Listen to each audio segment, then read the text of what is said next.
Assalamualaikum warahmatullahi wabarakatuh. Pada video kali ini kita Waalaikumsalam akan warahmatullahi wabarakatuh. berbincang bersama salah seorang dai yang bernama Ustadz Saka Hafizahullah. Jadi beliau ini sudah Masya Allah menjalani dakwah mulai dari Kalimantan, kemudian sampai di Papua, perjalanan sampai di Jakarta, dan banyak lagi perjalanan beliau. Nanti bisa disaksikan di podcast yang lain bersama beliau. Tapi kali ini kita akan mendengar kisah beliau, bagaimana tantangan-tantangan yang beliau rasakan dalam medan dakwah ini. Karena secara sunatullah tentu kalau kita berbicara masalah dakwah pasti ada saja ujiannya. Disitulah ujian-ujian yang tentu akan lebih memperkuat seorang dai menjalankan dakwahnya. Baik, untuk lebih jelasnya kita akan mendengarkan beliau bagaimana perjalanan dakwah dan ujian-ujian yang beliau rasakan dan bisa bertahan sampai saat ini. Silakan Ustaz. Ya, bismillahirrahmanirrahim. Alhamdulillahirabbil alamin. Wassalatu wassalamu ala Rasulillah wa ala alihi wa ashabihi wa man tabi'ahum bi ihsanin ila yaumiddin. Amma ba'd. Ya sekalian yang kami hormati dan semua dimulakan Allah Subhanahu wa taala, alhamdulillah. Pada malam yang ke-13 Ramadan ini kita kembali bersyukur kepada Allah Subhanahu wa taala bahwa kita masih diberikan kesempatan untuk menikmati datangnya bulan suci Ramadan ini dengan berbagai macam aktivitas ibadah yang kita lakukan. Mudah-mudahan mulai dari awal sampai akhir semuanya itu akan menjadi amal saleh, menjadi pempertimbangan kebajikan kita di hadapan Allah Subhanahu wa taala, penghapus daripada dosa-dosa kita, dan insya Allah surga telah dibuka lebar-lebar Allah Subhanahu wa taala. Amin amin. Demikian juga kita tak lupa untuk senantiasa bersalawat kepada Nabi kita Muhammad SAW.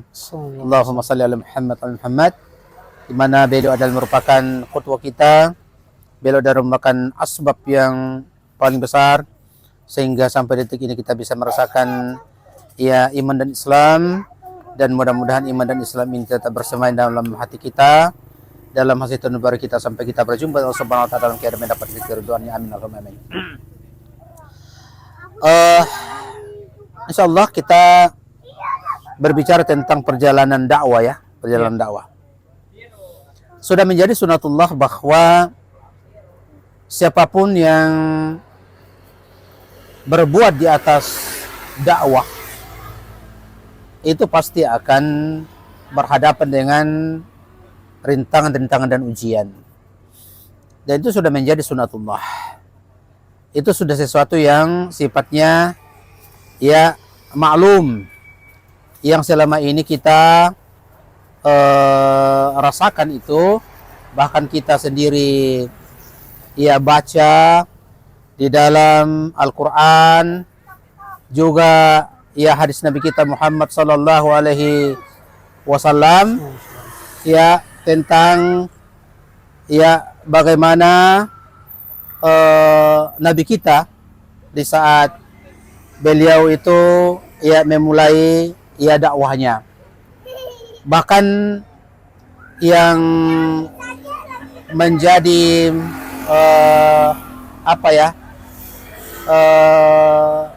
menjadi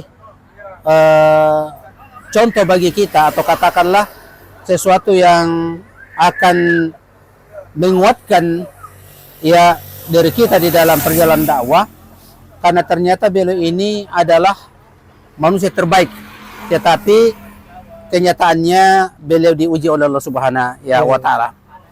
Contohnya di fase awal, sebenarnya ujian ketika Nabi kita telah mengajak kepada kaumnya, utamanya kepada ahli keluarganya.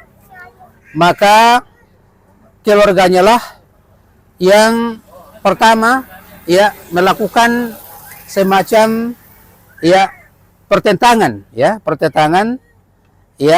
terhadap perjalanan dakwah yang dibawa oleh Nabi kita Muhammad sallallahu alaihi wasallam. Contohnya paman beliau, kemudian sepupu-sepupu beliau, itu semuanya memberikan reaksi yang tidak terpuji ya. Ya, reaksi yang tidak terpuji. Tetapi ternyata beliau itu tetap istiqomah berjalan ya. Tetap menjalani dakwah ini dengan tetap istiqomah karena prinsip beliau apa yang merupakan perintah Allah itu adalah merupakan pilihan ya. Apa yang merupakan perintah Allah Subhanahu wa taala itu adalah merupakan ya pilihan.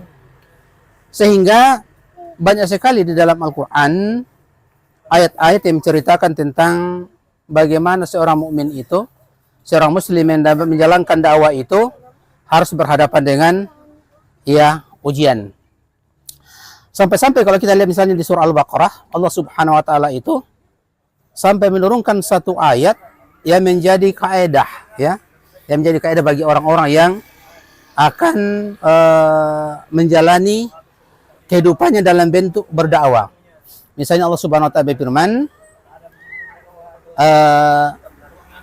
am ahsibatum an tadkhulul jannata wa lamma ya'tikum mathalul ladzina qalu min qablikum masathumul ba'sa wad dharra wa zulzilu wa zulzilu hatta yaqulu rasulul ladzina amanu ma'ahu mata nasrullah ala inna nasrallaha qarib. Ataukah kamu akan mengira bahwa kamu akan masuk surga, ya kan begitu? Padahal belum datang kepadamu ujian seperti yang menimpa orang-orang sebelum kamu. Ya. Di situ dikatakan mereka ditimpa dengan berbagai macam ujian, kemudian berbagai macam penderitaan, dan bahkan mereka diguncang dengan berbagai macam ya guncangan, sampai-sampai Nabi dan orang-orang yang beriman pada saat itu mengatakan, mata nasrullah, kapan datangnya pertolongan Allah? Tetapi ternyata semacam keluhan mereka itu dijawab sendiri oleh Subhanahu wa taala. Ala nasrullah qarib, sesungguhnya ketahuilah bahwa pertolongan Allah itu sudah dekat. Nah, saya mau ingin menggarisbawahi daripada ayat ini bahwa apapun yang kita perjuangkan di atas agama ini, karena dia ada sesuatu yang sifatnya ujian, maka ketika sudah sampai di atas puncak, ya, sudah sampai di atas puncak itu, maka kaidah mengatakan segala sesuatu yang sampai di atas puncak itu tidak akan mungkin naik lagi. Oh iya. Pasti akan turun. Artinya ketika seseorang berdakwah dan punya mendapatkan rintangan, hambatan, ketika dia sudah maksimal ujian tersebut, pasti akan turun atau ada jalan keluarnya. Pasti akan turun, yang menandakan bahwa sebentar lagi Allah Subhanahu wa taala akan memenangkan perjuangan itu. Ya, itu sudah menjadi kaidah itu. Segala sesuatu yang sudah sampai di atas puncak pasti dia akan turun. Ya, sama juga dengan masalah perjalanan dakwah ini. Ketika kita sudah berbuat dengan maksimal, kita sudah menjalani dengan penuh tekad, kesungguhan, tinggal kita sekarang ini menerima apa yang menjadi keputusan Allah Subhanahu wa taala. Ya. Fa idza azamta fatawakkal Allah. Innallaha yuhibbul mutawakkilin. Ya. Jika engkau telah bertekad untuk melaksanakan sesuatu, maka bertawakallah. Karena sesungguhnya Allah Subhanahu wa taala itu sangat mencintai orang-orang yang bertawakal. Ya, ini sudah menjadi ya kaidah di atas ya agama kita. Dan ternyata saya pribadi merasakan itu. Ya, merasakan itu. Awal-awal perjalanan hijrah itu kita sudah rasakan itu. Contoh, jadi saya potong saja. Jadi sebelum masuk dalam minat dakwah ini baru mulai proses hijrah sudah mendapatkan tantangan. Sudah mendapatkan ujian seperti itu. Contohnya saya masih ingat itu di malam hari ketika besoknya itu saya akan berangkat menuju ke Makassar itu. Ya di kampung itu sampai malam itu orang-orang yang memang istilahnya itu belum diberikan hidayah Allah Subhanahu wa taala masih datang untuk mempengaruhi saya punya keluarga. Ya contohnya ibu saya katakanlah semacam dipengaruhi lah, digembosi. Wah itu anakmu itu mau dibawa itu, mau dijadikan begini dan begitu, ya hati-hati karena zaman sekarang ini banyak terorisme dan seterusnya. Ya, ini kan bagian daripada ujian. Ya, pada kita baru proses dalam hijrah. Ya. Tetapi saya punya waktu itu, saya punya prinsip bahwa kenapa waktu itu saya mau berangkat?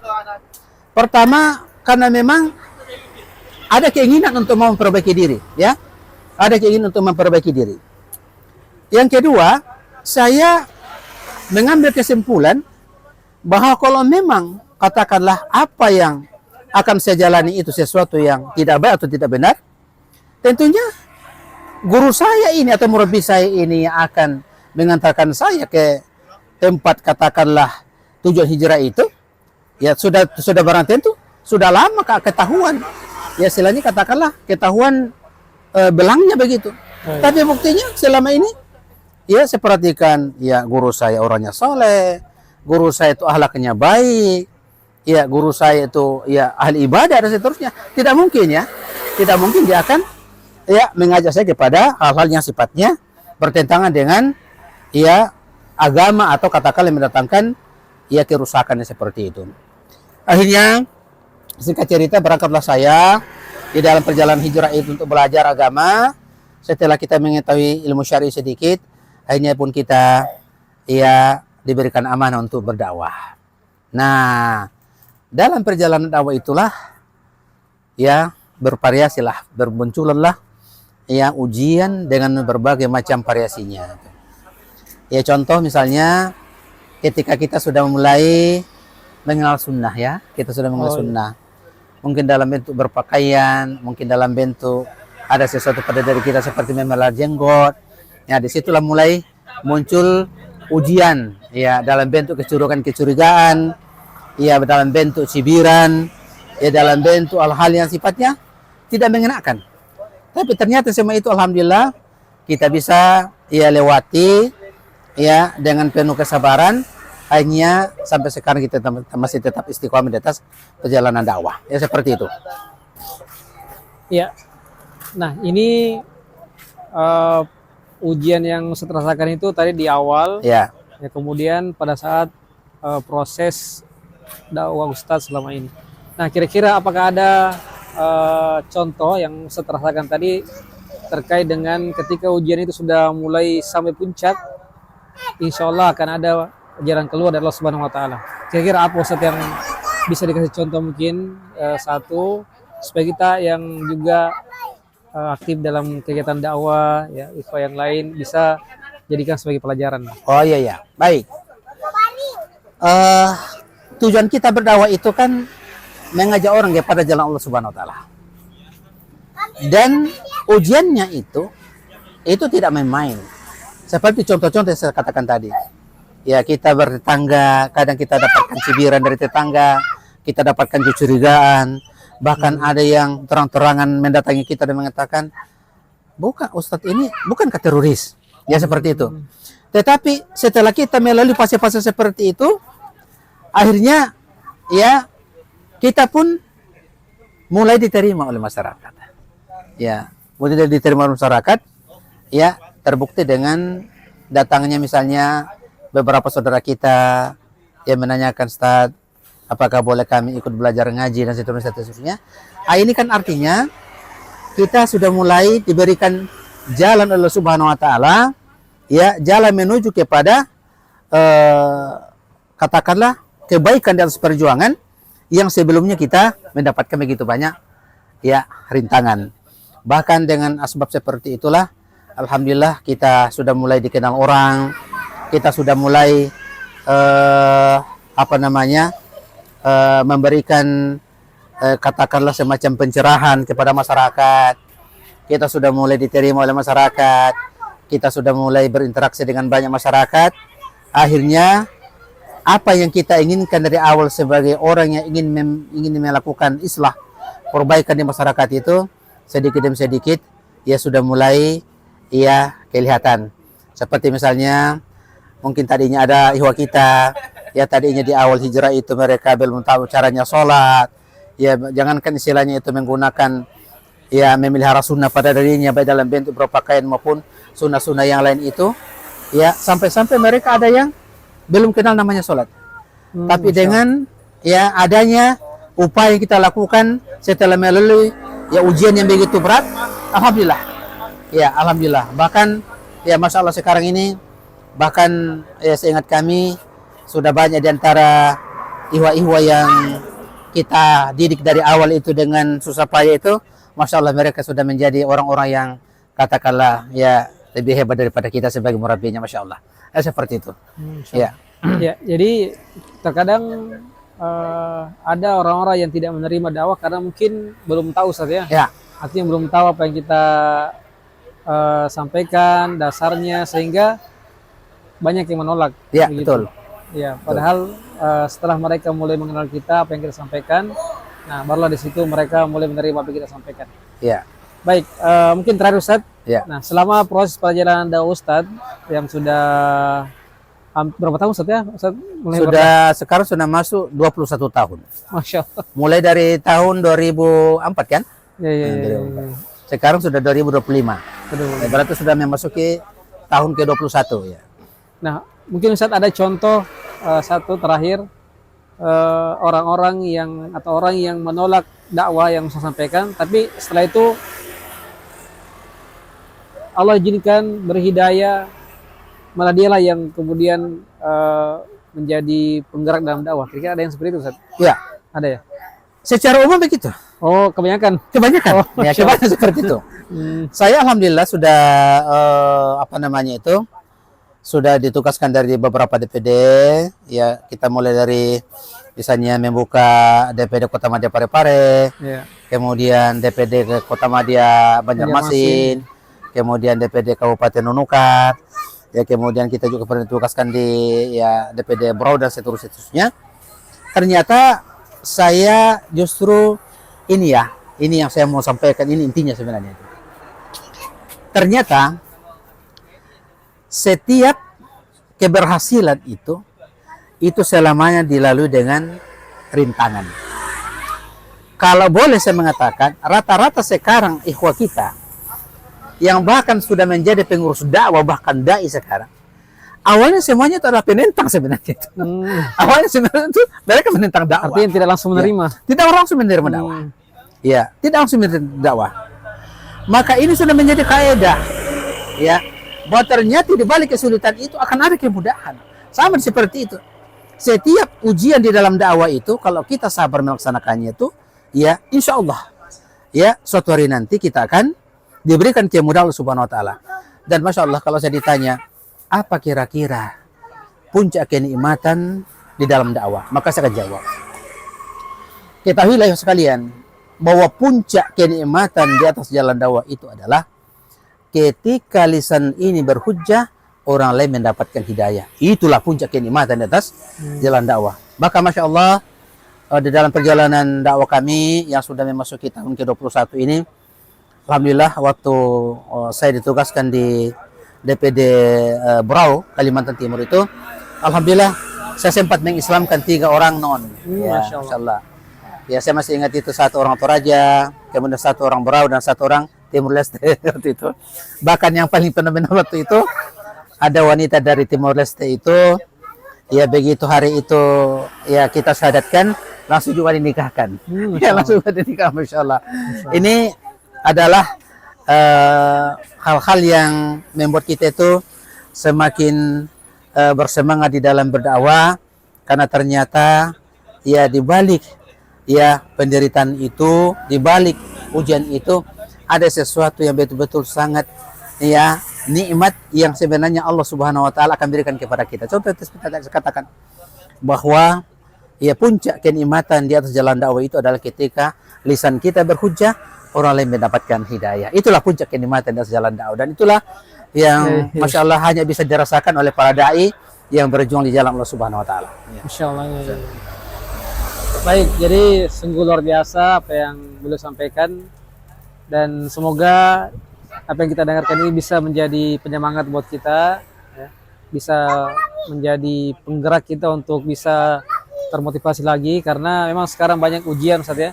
Karena mungkin Ustaz mungkin merasakan juga bahwa kondisi dakwah sekarang sepertinya berbeda dengan semangat Ustadz dulu ya, yang sekarang ini mungkin karena apakah karena banyak lah mungkin ininya ya, maksudnya hambatan-hambatannya sehingga semangat dakwah sekarang mulai menurun. Namun dengan penjelasan tadi yang beliau sampaikan, semoga ini bisa menjadi sekali lagi penyemangat buat kita untuk terus bergerak karena ujian pasti akan ada. Ya, ujian dah itu. Dan apa namanya itu, memang banyak sebenarnya hal-hal yang bisa membuat kita kuat dalam dakwah itu.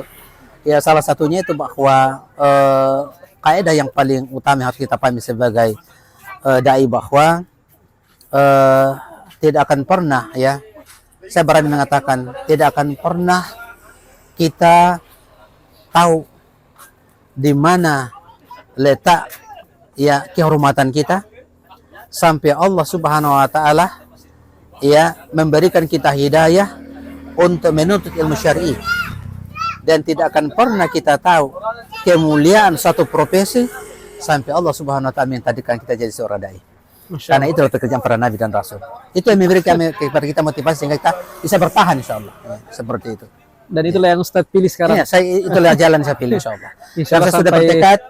Ya, umur saya sekarang sudah masuk 56 tahun. Ya, berarti sebentar lagi sudah 60 tahun. Mudah-mudahan sebelum saya dipanggil Allah Subhanahu wa taala saya bertekad mudah-mudahan saya tidak meninggalkan dakwah sampai saya berjumpa dengan Allah Subhanahu wa taala. Itu sudah menjadi tekad saya. Baik, dan yang terakhir kita doakan beliau semoga Allah beri kesehatan. Amin. Ya, dan memberikan keberkahan kepada beliau dan keluarga. Dan juga yang terakhir tentu kita harus doakan semoga beliau tetap semangat dan istiqomah di jalan dakwah ini. Dan kita yang baru-baru ini semoga senantiasa bersemangat. Mungkin itu dulu yang bisa kita sampaikan. Ya, saya kalau khair waktunya Ustaz malam hari ini. Semoga ini bisa menjadi sekali lagi motivasi buat kita semua. Demikian, assalamualaikum warahmatullahi wabarakatuh. Waalaikumsalam warahmatullahi wabarakatuh.